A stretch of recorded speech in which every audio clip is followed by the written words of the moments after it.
Hi everyone, it's Anne Bedrick. I'm coming to you from Anne Bedrick Fine Art. I have a gallery and studio space with a classroom over on Perez Road in Cathedral City, California. We're in the I building, and I've been doing these virtual classes for a while now, but also I do some in-person classes as well. And if you're interested in that, reach out to me at annebedrick.com. Today we're going to learn a little bit more about painting abstractly and how to create glazes.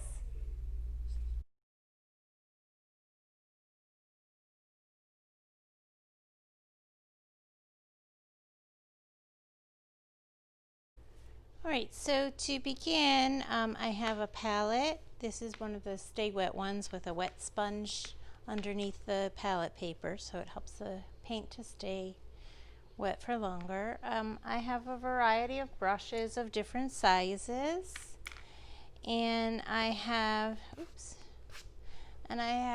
drawn a little bit on my canvas board to just help me get started and figure out, a direction to go. And like we spoke about last time, I just don't want it to feel too precious. I have sort of set up a composition. I like to think about off-center compositions. Generally, you don't want to have something right in the middle because then your eye doesn't have places to travel that are interesting. But I'm not going to treat this like a, coloring book where I'm going to fill in the shapes. These will just be underneath and inform what I'm working on. So I'm going to work on a composition in a variety of kind of blues and creams, maybe some, hot pinks or something in it as well. But my first layer, I just always like to draw. Okay, so I've put out a few colors onto my canvas, and I'm going to be using gloss medium today. And I'm going to activate my canvas first just with some of the gloss medium. And then I'm going to be mixing in some of the colors. I'm going to add the pink later as sort of an accent color. So I'm starting with kind of a buff color, a turquoise that's light, a turquoise that's dark, and a dark blue, and I will be mixing some of those together. You can see that the gloss medium is rather runny, but it's not as thin as water.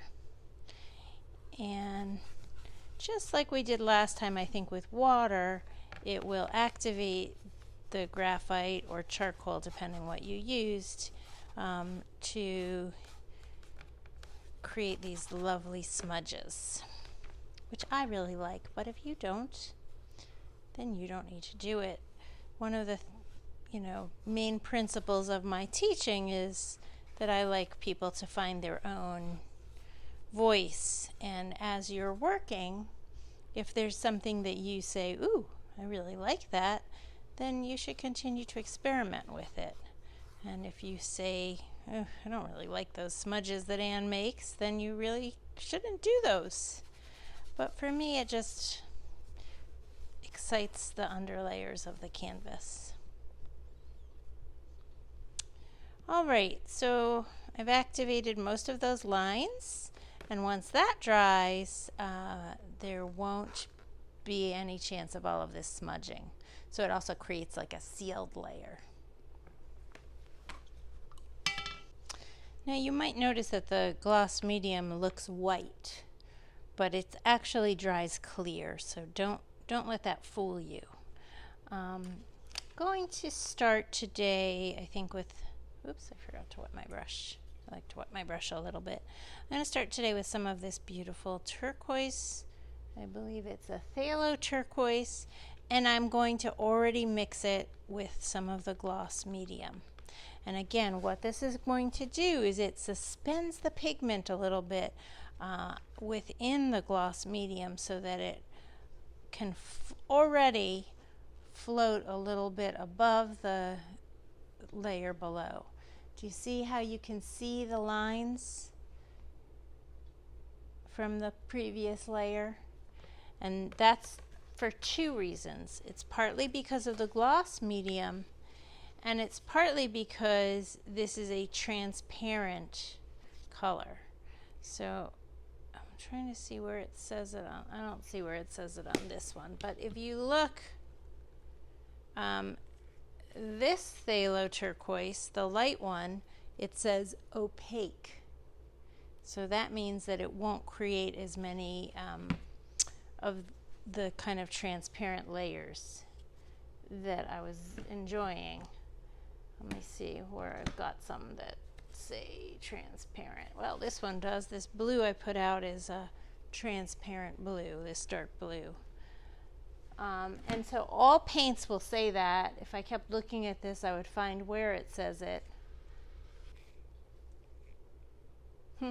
I don't know. But anyway, even with the opaque ones, if you add enough of the medium compared to the paint, you will still get some transparency. So let me show you a little bit of that. Wash my brush.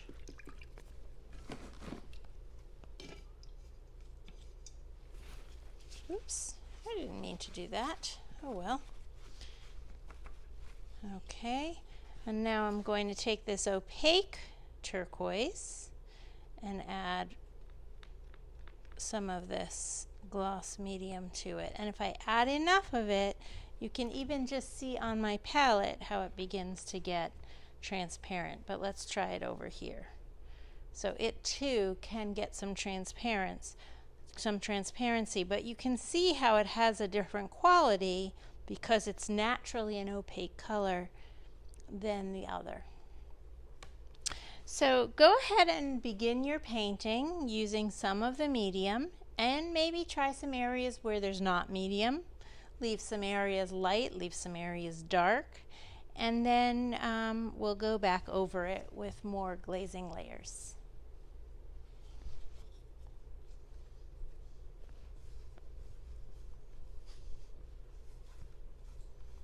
And you might remember that from the last lesson, one of the things that I like to talk about is, especially in the beginning, not thinking too much, just going ahead and putting down some colors, some shapes,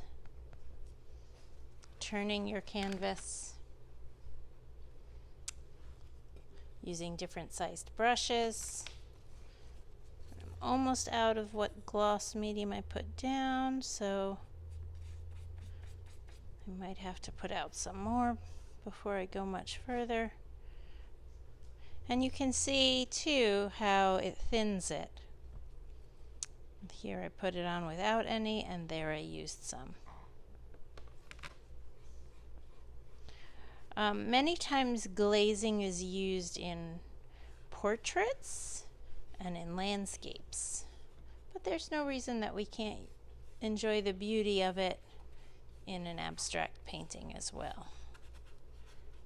And one of the things you see that I just did is this was still wet, and I went over it and the color mixed right on the palette, which can be so lovely as well. So just gonna go ahead and fill my canvas and turn my canvas and just find interesting shapes, interesting lines. If it starts to feel too busy, I'll go over parts and simplify it. But the glazing will also serve to do that a little bit as well. Okay, I feel like I need some white in there. Let me find my white. So I have my paints in these really giant tubs, but you certainly do not need these giant sized tubs.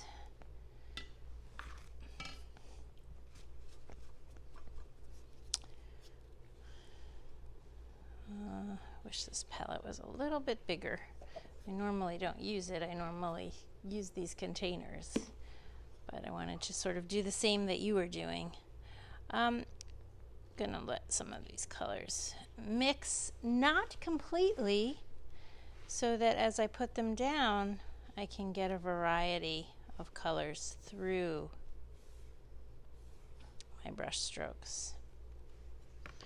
And that was because I had some different colors on it that weren't mixed that happened. All right, I want some warmer. And every time I'm done with a brush, I just put it in the water. You can wash them right away, but for me, that's just too much work. Yes, this is a good color. I did say hot pink, but instead I'm using hot red.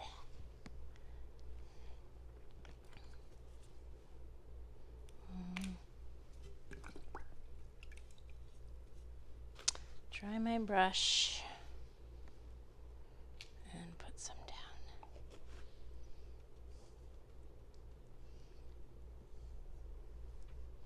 So anywhere where it's already dry, and you can tell by touching it, you can put another color over.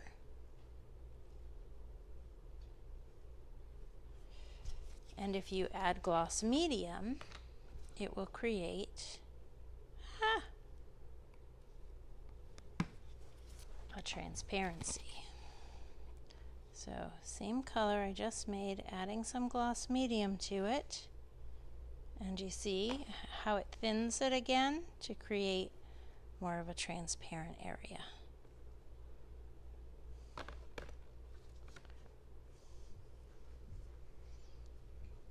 And anywhere where it's wet, it will go ahead and mix a little bit.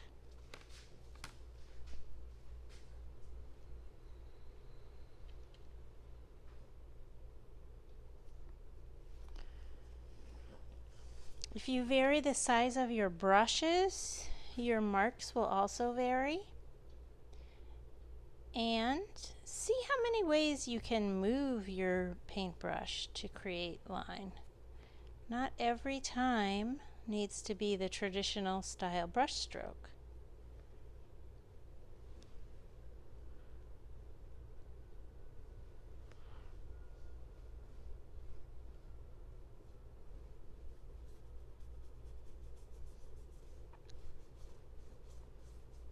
Making a lovely purple over here because, of course, red and blue make purple.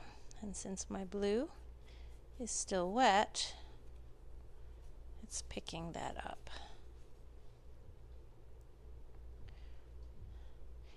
If your colors start to look icky, that means that you're mixing too many colors at once.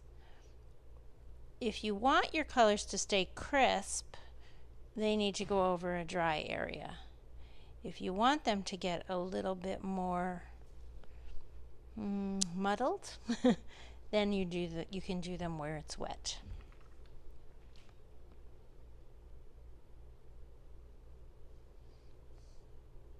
So one of the things that I'm thinking about is having a more active area and a kind of calmer area.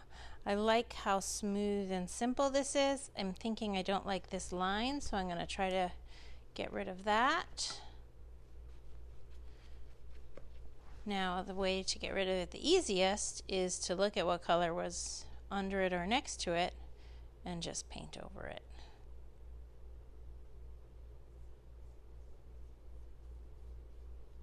And that will simplify that area out. Now I feel like I want to have a bit of a glaze here. So I'm going to go ahead and get some more and mix some of the gloss medium with it. It's a little bit too wet, so I might have to wait. Yeah, I think I'll wait on that. But you'll see it in a minute. Over here I could do it. So remember, lots of the gloss medium and just a little of the paint will start to create those transparencies. If it feels like it's still too much paint, then take some back off.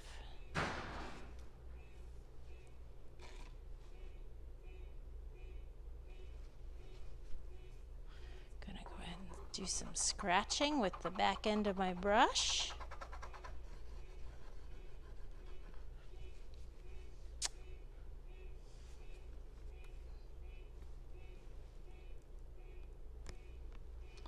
Sorry about the car honk out there if you can hear that. Alright, so here's what's going to happen next.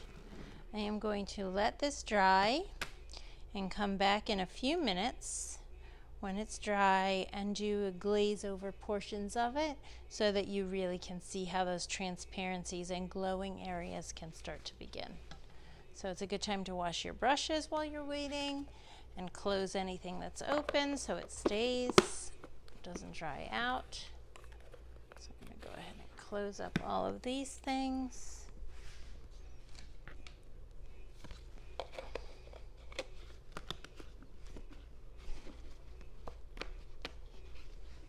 And I'll be right back.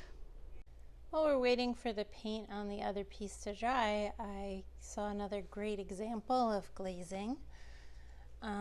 This one, you can see I had sort of this tan color here, and then when I added the glaze of the rosy pink over it, it created a beautiful glow. So this whole lovely trick is to use a bright color with a lot of the medium mixed into it. And here it was white, and again the same thing with the rose color over it. And I'll just step back so you can see the way that that adds a dimension to the painting.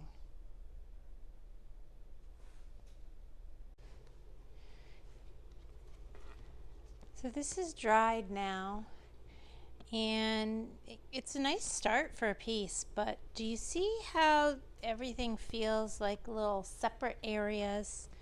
You're going to see as I add a gloss medium mixed with some color over it, how it is going to instead kind of unify everything.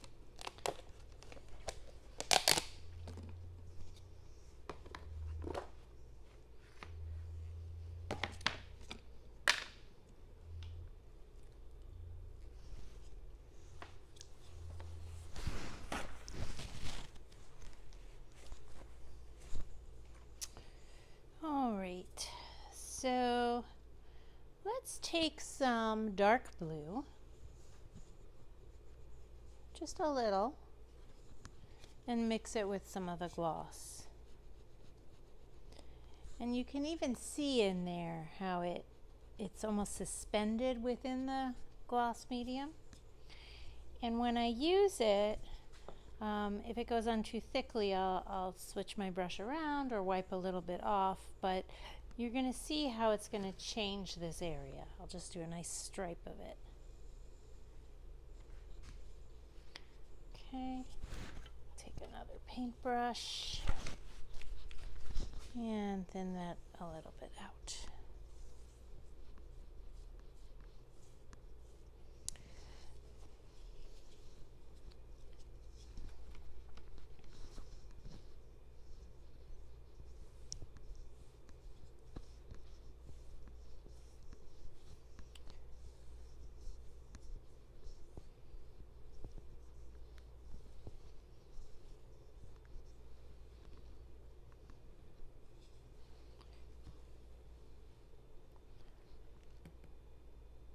See the transparencies that it made? Maybe I'll add that again and a little bit in another area.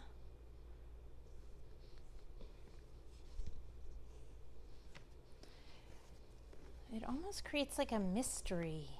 How did that go back in space? How did that, glow happen?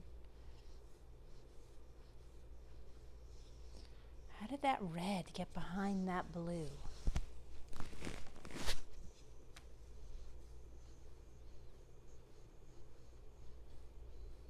And my goal isn't necessarily to cover everywhere. I'm just trying to show you the way that it alters the different areas when you do create the glaze. And then if I want to brighten an area, I can do the same thing with a bright color. So let's say I take some of that really bright reddish pink and add some glaze in that.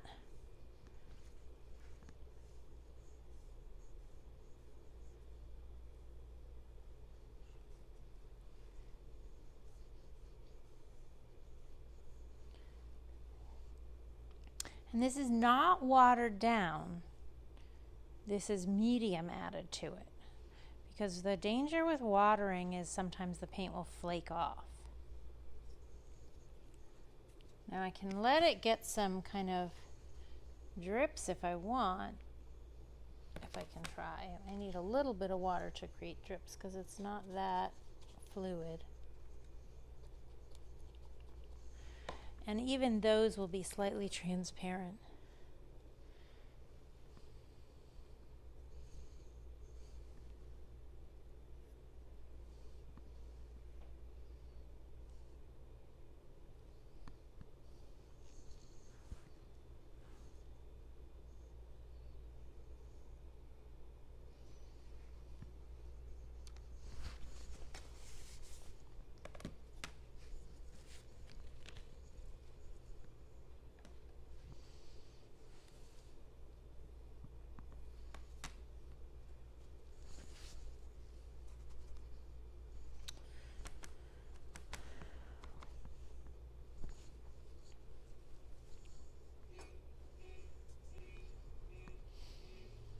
Now I'm gonna just start playing a little bit with the surface, and I can go back later and add more paint over or more glazing over. But while my glazing dries, I thought I would enjoy adding in some different kinds of mark making with my pastels.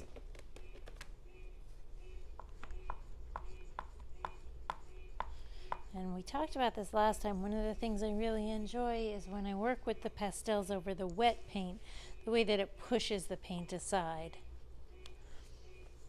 And when you do it over the dry paint, the way it just goes on like you would expect. And you can glaze even over the pastel. So where I add white, if I decided to put a glaze over that, that will also create that beautiful transparency.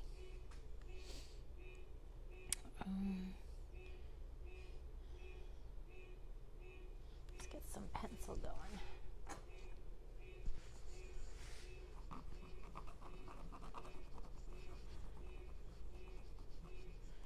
I love using a variety of tools to see the different kinds of marks that I can create,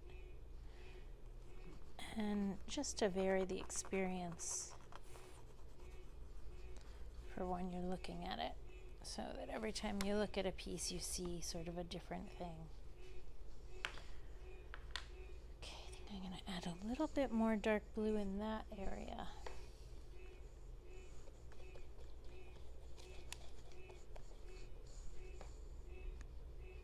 But rather than adding it on as paint, I'm adding it on as glaze so that it interacts more with the layers below it.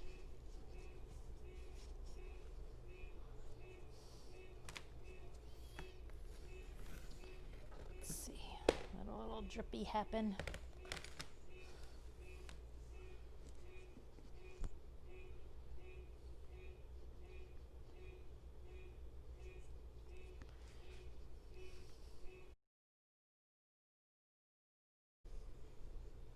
And each time you add, you don't need to fill the whole area, so you might be able to see that in this area I kind of created a glaze of a circle that's not filling exactly the whole area. It's going partly over the pink and partly over the turquoise.